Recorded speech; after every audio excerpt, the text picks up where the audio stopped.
बिहार में चुनावी माहौल है और ऐसे में इस चुनावी माहौल में झटका चिराग पासवान को लग गया है।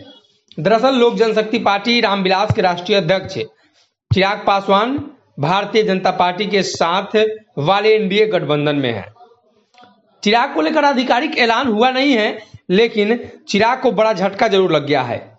भारतीय जनता पार्टी ने एक बार फिर से चिराग पासवान को झांसा दे दिया है। चिराग पासवान को भाजपा गठबंधन में रहने का जिक्र करती रही और सीट पशुपति पारस को दे दिया। खबरों की माने तो 5 सीट पर बिहार विधान परिषद के चुनाव हो रहे हैं और इस 5 में 4 सीट पर भारतीय जनता पार्टी के उम्मीदवार चुनाव लड़ेंगे।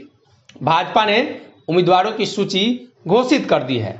भारतीय जनता पार्टी ने जैसे ही उम्मीदवारों की सूची घोषित की है, उसके बाद चर्चा का विषय बना कि आखिर एक सीट पर भाजपा किसे देगी। तो खबरों की माने तो भारतीय जनता पार्टी एक सीट पशुपति पारस को देने जा रही है और ये चिराग पासवान को बड़ा झटका लगा है।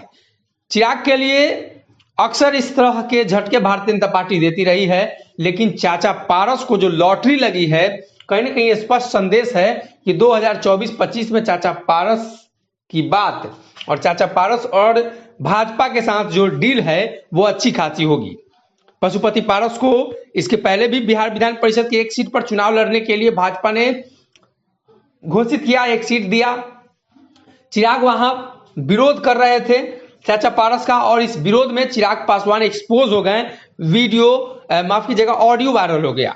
लेकिन भारतीय जनता पार्टी उसके बाद भी चिराग पासवान को लेकर कुछ सोची नहीं और बिहार में जैसे ही उपचुनाव आया, चिराग को लेकर भाजपा ने सोचना शुरू कर दिया।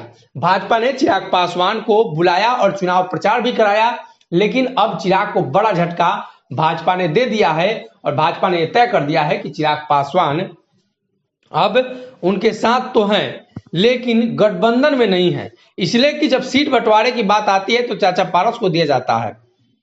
चिराग को हर बार की तरह इस बार भी चाचा पारस ने झटका दे दिया है और भारतीय जनता पार्टी ने भी स्पष्ट कर दिया है कि महत्वपूर्ण कौन है, किसकी वजह से चिराग पासवान बाहर जा रहे हैं और कौन वो व्यक्ति है जिसकी वजह से चिराग को लगातार नुकसान का सामना करना पड़ रहा है। नीतीश के विरुद्ध रणनीति में चिराग को शामिल करती है भाजपा, लेकिन जब चुनाव का वक्त आता है तो चिराग को साइड कर देती है और ऐसे में चाचा पारस को एक सीट दी गई है। अगर ये वीडियो पसंद आई और वह बिहार के राजनीति और बिहारियत से सरोकार रखेनी तो सब्सक्राइब बटन दबा के चैनल के सब्सक्राइब कर ली। ओजे एगो घंटी बा, ओकरा बटन दबा देला से कुल सटीक और मारक खबर रुआ मुफ्त में मिल जाई। अगर रुआ पत्रकारिता के हमनी के नया प्रयोग में सहयोग कर चाहतानी तो ज्वाइन बटन दबा दी। पेटीएम नंबर नोट कर ली 9386816700। धन्यवाद।